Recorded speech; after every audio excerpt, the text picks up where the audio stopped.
Welcome back, guys. I hope you've enjoyed that Champions League week and that massive week in the Premier League as well. Yes, great games all around. 1-0 to the Arsenal or 1-1 to the Arsenal. But Arsenal? hey, it's a result as far as I'm concerned. Good result. Anyway, still unbeaten. And for you too, unbeaten. Still unbeaten. Van Persie almost missing a penalty. And moving on. And well, I'm sure you're not going to get enough sleep with two of the world's biggest games coming up this weekend. Well, I don't... Just hold on, sorry. Well, let's do this again because I don't think you've built it up enough. Imagine, if you can, that you have a date this weekend with a really cute girl. You would still be looking forward to this week's games. That's right. That big, huh? That's a build-up.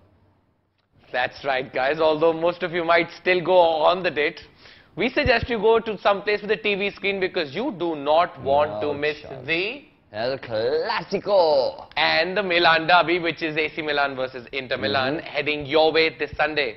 Yes, we're going to discuss all that and all the latest updates, all the latest speculations, rumors, and what have you surrounding these two massive games. All of this with me, Chaitanya, and Aditya, with you watching Total Football.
Incredible, magnifico, superb, all sorts of word. How about that? The third El Clasico of this season, the first of La Liga, that is the domestic campaign, of course, for these two clubs. It is a massive clash, and you know what? This one counts big time. You know how it's funny? Every week we keep saying, oh my God, what a week. Oh my God, what a week. Oh my God. It's like the matches never end. It's going to get even better as well, mind you. It's not even going to stop. Not even going to stop. It does more, and you know, you were right as you pointed out, it is a massive clash, more so for Real Madrid. If they want to make up for the games they've lost this early in the campaign. I don't think they're coming back from this one, to be honest. But, I mean, at your own peril, sir, at your own peril. They have seemed to taken off their bad run, what with the whole Ronaldo thing happening. Oh, the weepy crybaby business. Yeah, not my team, I don't care. As I said last week, and as I continue to say, it's all fodder for the media when it comes to performing on the pitch. Players like Ronaldo, they always give their best, and they never hold back because of silly reasons like that. Bang on point, sir. This one is at Camp Nou, and Barcelona will be raring to have a go at Real Madrid after that disappointing loss in the Spanish Super Cup. And yes, intensity of a league game is way more, if you ask me, than a cup game. These are the points that count at the end of the day and at the end of the league. This is the point that counts at the end of the league. I like that, sir. But what about Real Madrid? What about them? I still seem to have my doubts over their consistency. Well, yes, they did beat Manchester City, but with all the drama in the world surrounding right at the end as well. But their domestic form, not really doing it for me, not really losing and drawing the first few games. I mean, if you compare it to last season, the league is as good as lost for Real Madrid. You know, I see what you mean. I see what you mean. And I think so too, but that doesn't take anything away from these clubs, of course. We will still get to see the best of Messi and Ronaldo, Xavi and Xabi Alonso, Fabregas and Ozil, and, you know, maybe even a fight or two. I want to see a fight. I want to see that eye gouge again, that Jose Mourinho, Tito Villanova, this time, no holds barred. Go for it, guys. Rip each other's clothes in a very... Let's just forget the match. Let's just put these two in the middle of the pitch and be like, you know, have at it, boys. But see, that's the whole point. Doesn't happen in the middle of the pitch. Now something happens on the ground. Like, you know, I'm saying, like, forget the football. No offense, everyone. Forget the football. Like, just get them in there, like, just fight it out. Forget it. But then, predictions? Apart from the eye gouging and the fighting and the red cards and the puta madre. I'm gonna let you go first. What do you think? I can't decide, but if I have to put my money, I'm going to go with Real Madrid.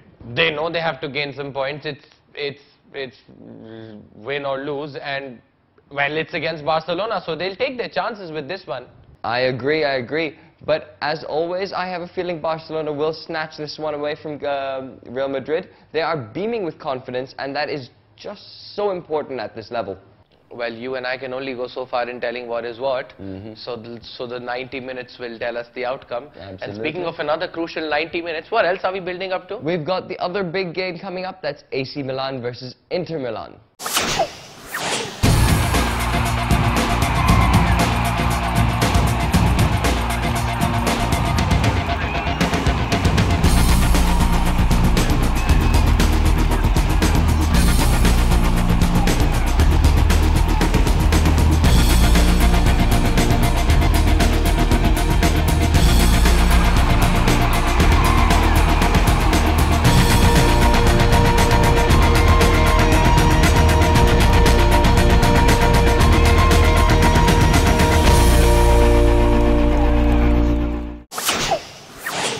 Italian heavyweights go head-to-head in the one stadium they share. The San Siro Stadium, as you know, is shared by both clubs. Yeah, we haven't really talked a lot about Italian football or the Serie A on this show, to be specific. It's not like we don't watch it. It's just not as competitive as La Liga or the Premier League. But that's not to say it's not, you know, important, and not. We like to look out for games that are important, like these ones, this one. Yeah, barely what you said made any sense. I know. I don't follow with you. Italy has a lot of good clubs. You have AC Milan, you have Inter Milan, you have the champions, Juventus, who, well, made Chelsea sweat every minute in that Champions League midweek, and you have Napoli, again a team who made the European champions realize actually how good or how bad they are. So Fiorentina as well, there's Roma. So now you jump in with the Fiorentinas and Lazio as well, Lazio. Oh I know some teams, I know some teams. Yeah, you do. Anyway, I know. It's not very fun though to watch this, you know, defensive football in the Italian style of play. I personally, I don't like it. No. And many people will agree with me. Yes, they did. And Chelsea... Oh, believe me, they were playing far worse than Italian football. They parked the bus or they parked the I don't know what. But I know, yeah, it's the defensive aspect which kind of unites the opinion that Italian football is not that well watched or well received. But few clubs now seem to have evolved in a way. They still have that traditional defensive tactic. I mean, they do have a stone-walled defense, but I guess they can't help it. But, well, they are trying their share of attacking a lot now, aren't they? Well, yeah, and speaking of AC Milan, they haven't had a very good start, have they? They're suffering from the losses of Zlatan and Silva to PSG. Well, if you do transfer the world's best centre-back and one of the world's best strikers to a very rich club, what do you think was going to happen? Let me list the mistakes or the stupid decisions they've taken over the last few seasons. First, they sell Kaká. Yeah, what the hell? The soul of Milan to Real Madrid, their European rivals. Then they go ahead and shoot themselves further in the foot by selling who? Andrea Pirlo. And where did he end up?